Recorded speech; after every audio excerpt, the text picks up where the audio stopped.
Please stay for this because I've reached the part in this whole class consciousness part where I'm just filled with the most impotent rage and I'm talking that white hot. I need to sink my teeth into something and scream. Hello everyone, welcome back to the channel where we break down viral moments, social issues and how the internet reacts to them. Today we are diving into a viral TikTok that has everyone talking.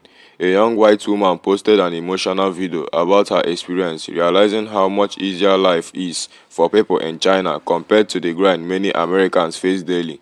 Let's break this down. Kind of rage. Because what do you mean that it never had to be this hard for us? What do you mean in other countries they don't have to spend 20% of their paycheck on groceries? What do you mean in other countries everyone can own homes because they're not paying $2,000 a month in rent, or that their mortgages aren't their entire paycheck?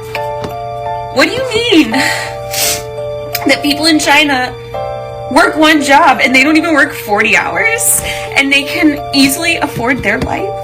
And then I'm over here working 60 hours a week, just me as a single parent, to barely make ends meet, and I'm penny pinching every single second, and there's so much of life that my kid misses out on and that I miss out on because of money and work and no social support net. And you mean to tell me that it didn't have to be like this? They keep us in these chains on purpose, and it never had to be like this. I did everything right. I went to college. I had to drop out of college to take care of my mom when she was sick because, again, no social services, no safety nets. My dad worked his whole life and died and left everything to my mom. My mom was disabled, and she lived on credit, and she barely made ends meet, and she did everything she was supposed to. And I did everything I was supposed to. And it just keeps getting worse. It was never supposed to be like this. And I'm so angry that it is. Because what do you mean? I've spent so much of my life working so hard to scrape by. And it never had to be like that. My suffering was at the expense of someone else becoming wealthy because they could. And I am so angry about this. It can't stay like this. It doesn't have to stay like this. Please stay. So I just saw a post where a young white woman is upset and crying because she's understanding how easy they have it in China, and she doesn't understand why, as Americans, we have to work so hard just to have so little. Racism would be the answer. So this all goes back to what they call drained pool politics. Once integration became the law of the land with cases like Brown v. Board, a lot of white people moved to get rid of public services and goods like swimming pools. And that meant they had fewer resources. They had fewer third places. And it was fine back in the day because they would just pay. They would pay to go to country clubs, which is why there's a proliferation of country clubs in this country right now. But they put all those kinds of things that used to be public services behind a paywall because then they could just say, well, you can't pay, or this is a private club. It doesn't matter if you can pay. We're not going to allow you in. It's our choice. It's not a public service. It's not a government-run thing. Just so Black people wouldn't have access. But over time, the cost of these services rose higher and higher until most white people cannot afford them. But it's not just that. I mean, this idea goes all the way back to things like Social Security. Do you know white people refused to vote it through back during the New Deal until two groups of people were not eligible? Domestic labor, so that would be like maids, and agricultural workers who didn't own the land. So in other words, if you were a sharecropper, like most Black people in the South, or a maid, like the women, you couldn't get Social Security. Once they put those provisions in, all of a sudden, they could have it all day long. White people in this country have always been obsessed with the idea of Black people not having things. And that's why they're in the mess that they're in. It's kind of nice to be able to say what I want on here. The reason why countries, the Scandinavian ones, Denmark and Sweden and whatnot, have such great policies is in part because those countries are homogenous. or mostly so. And they're not trying to investigate who's benefiting from the free child care and the universal health care and all that. They are moving on. We could have a great standard of living in this country, but white people are so obsessed, so angry at the idea other people who are not white are going to have that same great standard of living. They would rather live in squalor. It's why the Affordable Health Care Act got gutted. The utter terror that people who don't look like you are going to be able to live decently.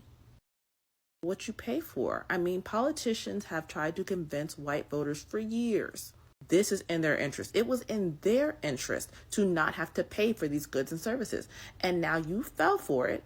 They convinced you it was communist or socialist to have a decent standard of living, to have the taxes that you pay go to something other than endless war, to actually go towards the maintenance of the nation and making our lives better. But, I hope you enjoy it. Rather than letting everybody have a turn with the ball, you've decided to pop the ball and you're complaining, there's no ball, there's no ball. Indeed, there's not. And if we got a ball tomorrow and you saw the black people and others playing with it, you'd probably pop it again. So there's a direct correlation. It's not that black problems are just starting to suddenly leak over and affect white people. It's that the intentional negative economic and social policies white people put in place to oppress black people have now rebounded on them. Everything people complain about nowadays. How come there are no more third spaces? How come we don't have anywhere to go but work and school? How come we can't afford property? How come this and how come that? All of those have a direct correlation to post-integration policies and choices. Why is college so expensive? Racism. Black people started going and they raised the tuition out of all scope. It used to be practically free to go to school. How come I can't find a decent job? Racism. The minute black people integrated those unions for the factories that have been operating in this nation for decades, and black people could only be non-unionized workers or just unskilled labor, the minute we finally broke into the unions, that is when they began migrating out of cities like Detroit, first into the South for white cities, and then eventually overseas. You thought you were winning. And the hollowing out of Chicago and Detroit and etc. don't just affect black people. The reverberations of that crisis have affected the entire Midwest, and look at the condition of the Rust Belt today. The hole you dig for somebody else will be the one you fall in. That's literally biblical. If people had focused on trying to get the whole standard of living for the country up, even if they had just focused on their own ends, but not tried to punish anyone else, this whole country would be in a better position today. And now look, I hope this serves as a valuable lesson to you. It probably won't. Because that's why the last election went the way it went. They are still trying to convince you somebody else is to blame for the problems that are self-engineered. And they try to convince you that by punishing someone else, the mysterious boogeyman stole your cheese. And if you beat him up, if you cut his wages, if you deport him, you'll get your cheese back. It's not true. This learning curve is getting steeper and steeper, though. I am genuinely interested to see what happens on Red Note next.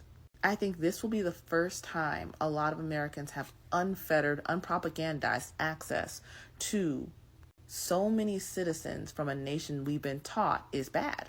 That inherently they're doing things wrong and that they're oppressed and we need to help them and save them. This will be the first time a lot of Americans have that much direct contact.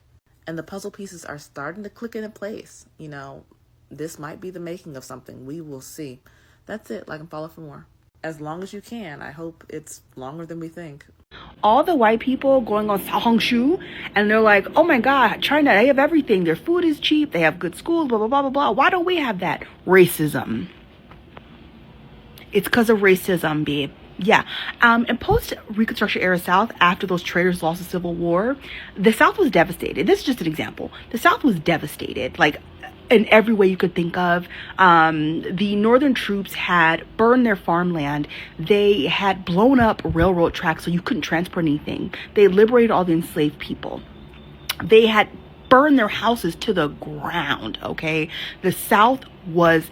It was so bad. Northern newspapers were sending down photographers to take photos, to take photographs, and they were going back up north, and the editors and photographers were selling little books to other Northerners, like poverty corn. That's how bad the South was after the Reconstruction era. After the Civil War or the Reconstruction era. Do you know what white Southerners' primary concern was? Not housing and feeding and clothing their families, not trying to rebuild their economy. No. It was making sure they inflicted massive physical, mental, and economic terror on formerly enslaved people in the South. That was their modus. That was their modus operandi. That was very important to them. More important than rebuilding their economy was harassing black people. And that's just an example of the centuries white people have spent cutting off their own toes just so we don't have anything. But the gag is, now you don't have anything either. We don't have anything, but neither do you. And that's why we don't have nice things. Thank you for coming to my TED Talk. The video of that lady crying because she heard that in other countries people can't afford a home, people are not paying 20% of their income on groceries, people are working less than 40 hours a week and still being able to have money for hobbies and things like that. We told you guys that. This is not a new phenomenon. You guys, the majority of people voted against having an actual livable life because they didn't want certain people to have access to it. You guys didn't want universal health care. You guys didn't want universal Medicare for everyone because certain people would be able to have access to it. And oh God, I would rather them live harder than they need to and me have to pay out because you thought that you would always be the breadwinners of the state. But now they're coming for their crumbs from you too. And now you're sitting here crying, and it's not like, I get it because you weren't the person who made that decision, but your legacy, the person who left you this legacy, didn't care about how you would suffer from these consequences, from these decisions. They only cared about themselves. When they talk about generational wealth, they thought they was passing down a gold bar. It's a gold nugget. And it's probably not even gold now. It's probably gold plated, 10 karat. Like, I find it hard to empathize with certain people because no one cared to listen the entire time.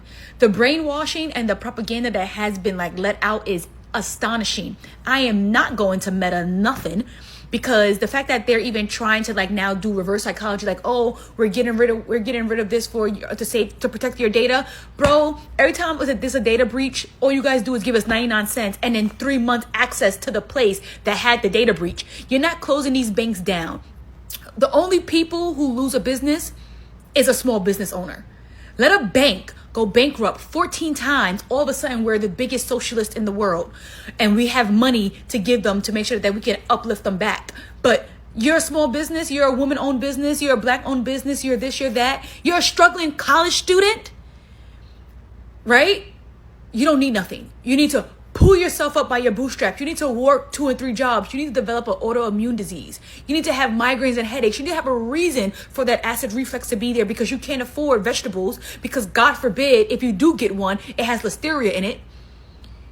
The fact that people have been telling you for years that this is a brainwashing and we're all in a cult drinking the Kool-Aid and no one failed to believe it because black women are always yelling and black women are always aggressive. That's what y'all wanted. But we was telling y'all from the beginning. You think they got rid of their slaves? No. No, they didn't. You're one now. Let's take a deep dive into what this young woman's viral TikTok really represents. Her tears, frustration, and emotional plead for answers go beyond her personal experience. They tap into a larger narrative of disillusionment with the so-called American dream. First, let's acknowledge the vulnerability in her video. It takes courage to post something so raw, knowing the internet can be incredibly unforgiving. Her tears aren't just about her own struggle. They reflect a growing sentiment among Americans, especially younger generations, that something is fundamentally broken in the system. She asks the question that so many of us have likely asked ourselves: why is it so hard to simply live in America? The US has deeply ingrained culture of hustle and overwork. The 40-hour work week, once a standard for full-time employment, is now more of a minimum baseline. Many people juggling multiple jobs work overtime or sacrifice their mental and physical health just to stay afloat. Contrast this with countries like China or even nations in Europe, where systems often prioritize access to healthcare, affordable houses, and education. In China, for example, healthcare is subsidized and education costs are relatively low, especially compared to the exorbitant tutor fees in the US. The difference isn't just about policy, it's about the societal mindset. Many countries view access to these necessities as basic rights, while in the US they treated more like privilege.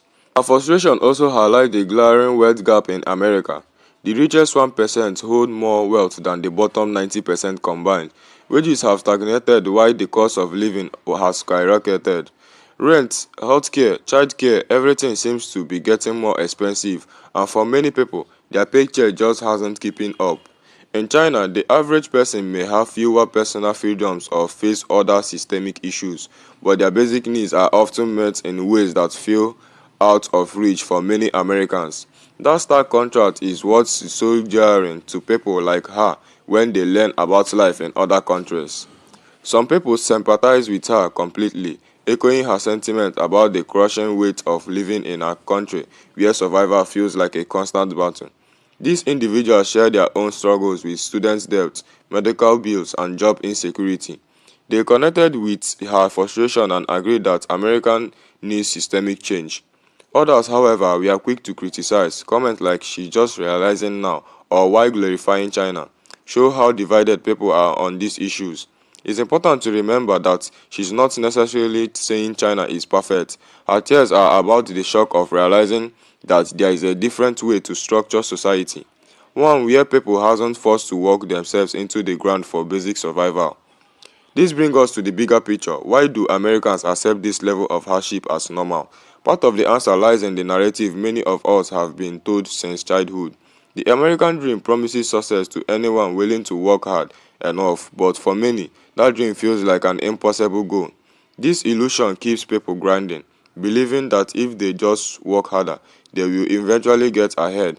But in reality, the system is designed to benefit the wealthy and powerful, leaving the average person struggling to stay afloat. So, how do we address these issues? Here are a few key areas where change is desperately needed. Number one, healthcare reform. The US spend more on healthcare per capita than any other countries, yet millions remain uninsured or underinsured. Universal healthcare or similar system could alleviate a massive financial burden for countless Americans. Number two, affordable housing. Rent prices are out of control in many cities. Policy to build more affordable houses and regulate rent increases could help stabilize the housing market. Number three, fair wages. The federal minimum wage hasn't increased in over a decade, despite inflation and rising living costs. Raising the minimum wage and tying it to inflation would ensure that workers' earnings keep pace with the cost of living. Number four, work-life balance. Many other countries mandate paid leave, shorter work weeks, or additional vacation time. This policy improves quality of life without sacrificing productivity.